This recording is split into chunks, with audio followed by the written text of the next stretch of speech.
I think the only real reason people go out to vote is because they're afraid that if they don't, it'll somehow affect their paychecks.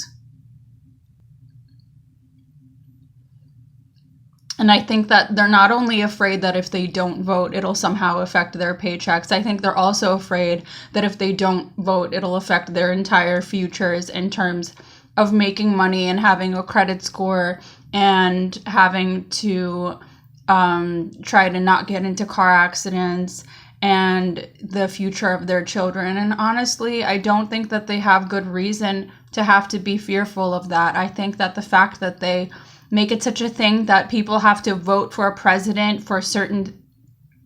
enforcements in our economy to be at a stable point is simply scary, to tell you the truth. And with the long line to a school that rejected me and working there because it's owned by exclusive Italian women and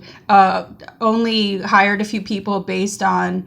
maybe even affirmative action, but it's so easy for them to exclude somebody who had a regular American education system because I'm young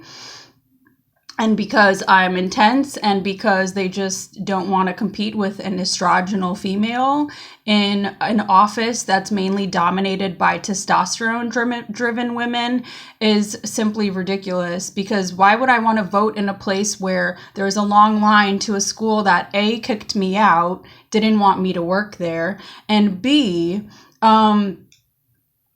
it's that cold outside and they don't even have the amenities for the voters to vote comfortably. Like, it just shows